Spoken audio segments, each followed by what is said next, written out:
Alrighty, guys, how are we? Welcome back in to Slaughterhouse Sports, and it is a nice Friday evening edition of the show here. It is June 7th of 2024. So I'm going to talk about, a program that I followed pretty closely, and in all transparency, I loved in 2017 the PJ Fleck hire. I was a senior in college. I guess that was 7 or 8 years ago.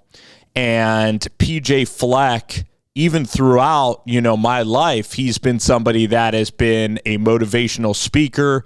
He's been somebody that, preaches about elite habits. He's somebody that, wants to be excellent and elite in every component of your life. So we understand that about PJ Fleck.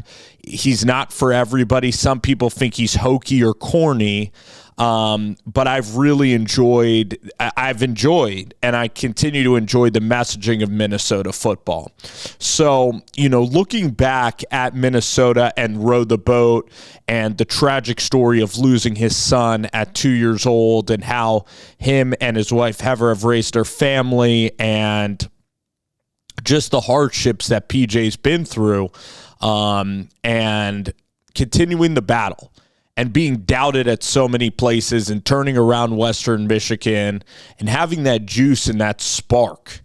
And PJ Fleck, it's interesting. So in 2017, he went 5-7. PJ's from Chicago, by the way. 2018, they went 7-6. But in 2019, this was the golden year of Minnesota football. This is when they were nationally relevant. They went on a tear. I remember them beating Fresno State on that Saturday night. You Gopher fans probably remember Antoine Winfield in triple overtime. They ended up winning that game. And then their schedule broke right in the Big Ten West, but they hammered teams. They would hammer Rutgers, Northwestern, all of these teams. They had Tanner Morgan, a stable quarterback. Tyler Johnson was a phenomenal wide receiver, probably amongst the top 10 wide receivers in the country for that entire year. Rashad Bateman was a stud freshman at the time. You had Winfield, you had Carter Coughlin, you had experienced defenses. The team was absolutely very, very likable. Kirk Shiraka calling the plays. It was a magical season. And then when they beat Penn State at home and their defense turned it up and they got that win, that was amazing. I remember arguing with my good buddy, like he was saying how Minnesota football, they haven't been tested, and when Penn State comes in with their great recruits, that Penn State's going to beat them. So they end up beating Penn State, and then they had a chance against Wisconsin. Great, setting up an incredible scene. It was a snow game. Paul Bunyan's asked for a chance to win the West that year, and they lost that game, unfortunately. And if they would have won that game, there might have been a possibility of at least going to the Big Ten championship. And then, I don't know, they probably would have been a 3-touchdown underdog to, I'm guessing, Ohio State that season. But 2019 was magical. Then the pandemic happened, and it hit Minnesota pretty hard. It ruined the momentum of the program, I would say, but it ruined it for so many other people. Then in 2021, kind of a bounce back, went 9-4. 2022 as well, but I think that they lost to Bowling Green.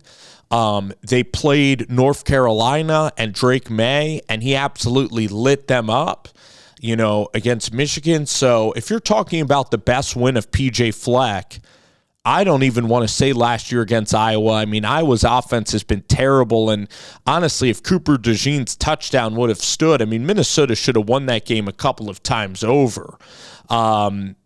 It would, winning Paul Bunyan's axe maybe in 2021, I want to say, one of the years where they went to Wisconsin and kicked their ass and won the axe on that Saturday. That was pretty damn sweet. And then I'm going to say still the Penn State game was maybe the height.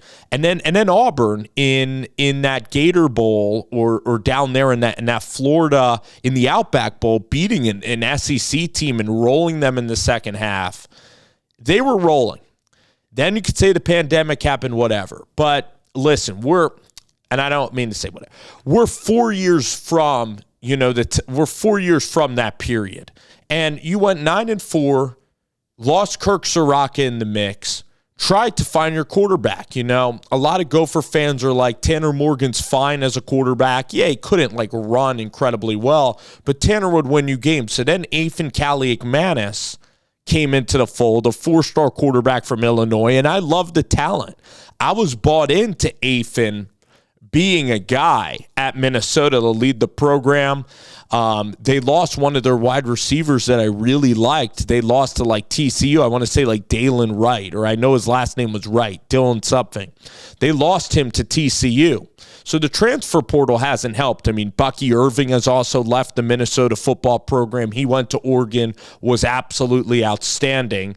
So the big level schools in the SEC, the Big Ten, the old Pac-12, they went out and poached Minnesota pretty hard. And then Minnesota haven't been a factor in the portal at all.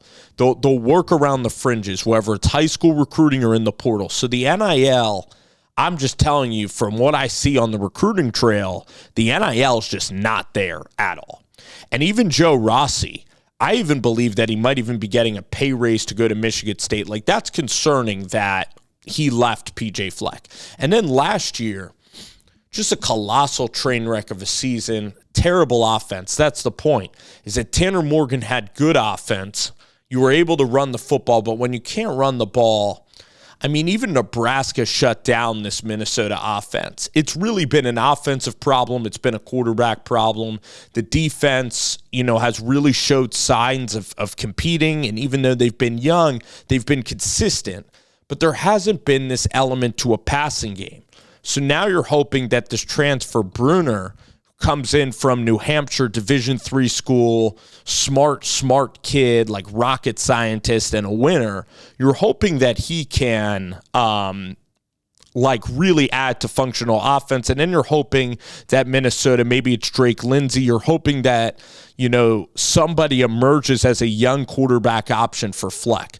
But Fleck, somebody that, I'll give him this credit. For somebody who kind of runs hot, on emotion and jogging up the sidelines in every third quarter, sprinting to the other end zone.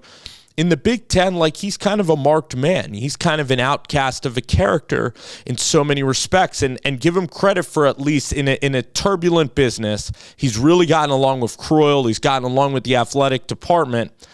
He's been at least stable. And at least Minnesota's won 8 games. They were 8-4, 8-4. I know I said 9-4. It's a bowl game. They've been decent in the bowl games. They've kept the players together. Hasn't been, knock on wood, scandal. And he's kept the program kind of afloat. But at the same time, for somebody like Fleck, and in this day and age, it's an impulsive world that we live in anyway, where is the upward trend in mobility with Minnesota football? I think he's squarely on the hot seat, because you look at 6-7 after a couple 8-4 years, and now here's the problem. You were playing schools in the Big Ten that were perfect for you, or playing the Big Ten West, where you had Nebraska that would urinate all over themselves late in every single close game. Northwestern, that even with Pat Fitzgerald didn't have exceptional offense whatsoever. Purdue, a program that you have more resources than. Michigan State, very inconsistent under Mel Tucker, and then Mel Tucker is now out, and that whole thing ended up going sideways after a brilliant season with Kenneth Walker. All right, so really, the Big Ten West was just so – Illinois was fine. And with Bielema, I actually think that they're on a real kind of upward trajectory, all right?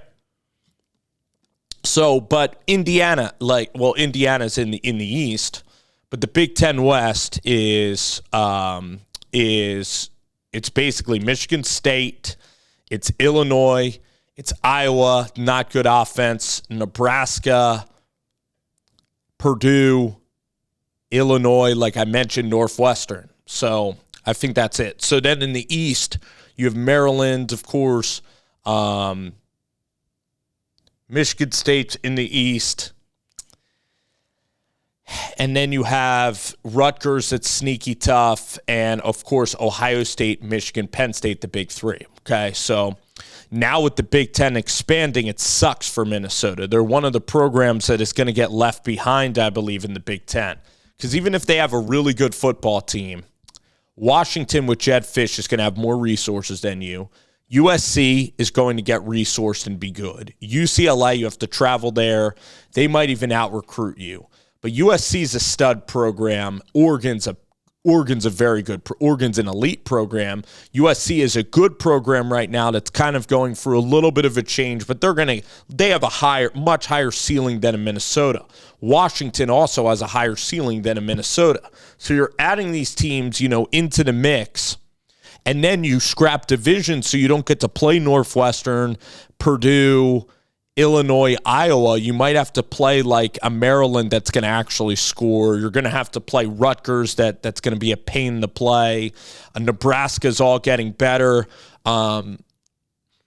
Nebraska's getting better. Now, Matt Rule, just Minnesota football right now, if you're Fleck, you don't have a lot of upward mobility, which is kind of why, and I floated this idea just in my head, so I didn't float it to anybody. A lot of the ideas are just floated. What if Minnesota, like a Michigan State, an Iowa, maybe even Nebraska, Purdue, merged with Iowa State, merged with Colorado, Utah, your Kansas, maybe in the SEC like Arkansas and Missouri, just created a real power like Midwest South Conference like the old Big 12 used to be. And that would, imagine if Iowa got to play Iowa State and it would be really regional, and then Minnesota could square off against Illinois, against Northwestern, and stay in their, region of the country instead of having to go to the East or fly all the way out to California or Oregon or Washington. It's just going to be really hard for PJ Fleck. So maybe they'll have better quarterback play. Callie McManus was talented, but PJ and that offensive staff, Harbaugh and Simon, they need to be able to develop quarterback. All right, that's such a huge part of winning football. It's been critical at every single juncture of football. But quarterbacks now are as good as quarterbacks have ever been, and they're great weapons. And then with throwing the football, I want to see some blue chip receivers emerge from Minnesota this year. I think that their running backs can be like really, really solid. They've really recruited well at that position. They're going to have to win and hit on those spots. Defensively, they're going to have to, still be solid with Heverens as their coordinator. So, again, the Big Ten is a problem, the expansion. Fleck is clearly on a hot seat. He's been there 8 years. The offense has really been stagnant. And for football fans, they'll accept actually shootouts and losing shootout games. That's a more entertaining way to watch football a lot. So like a Cliff Kingsbury could say at Texas Tech for a while because you're entertained by losing, 49-35. If your quarterback is putting up stats, you think it's more modern. And when you're losing games like 20-6 and your offense can't even get a first down, the casual football fan is not going to like that. And a lot of the decision makers are casual football people. They are, unfortunately, in every business. They don't see great defense and special teams. They're going to see a lot of, 120-yard passing games. But Minnesota football needs a shot in the arm. They need to upset somebody. They need to play competitive football. PJ needs to fundraise, get NIL, just really be on the cutting edge. And it's very hard when you're going up against programs now in the Big Ten that's like restocking. And if you're Fleck, honestly, you have a decent year this year, and say a Baylor and a Big 12 comes open, you can win at a higher level at Baylor, which is still a Power 4. You could probably even do better at it at certain ACC programs than you're going to do at Minnesota. It's just the honest fact about where the landscape of the game with conference expansion, with NIL really coming into the fold, and Minnesota's NIL just not being really competitive with the gap between Ohio State, Michigan, Penn State, and Oregon now entering the conference, and USC, you could say, is just such a monumental gap. and the fact that these Big Ten schools are still playing each other, like you can look at the last couple of years when they played in the old Big Ten and the Big Ten West, and you really could have controlled your own destiny better. But now the challenge, even if you have better offense, better football team, the challenge just gets harder. And that's something to also analyze for Fleck. So, again, I'm not really sure how it's going to turn out. I'm not feeling like super confident in Minnesota football. I know they're trying to recruit. Now they're trying to get back to their roots and just recruit Minnesota really well. But just it's a tall task right now being the coach of Minnesota football. With no divisions and the NIL and those things going against PJ. So, big year.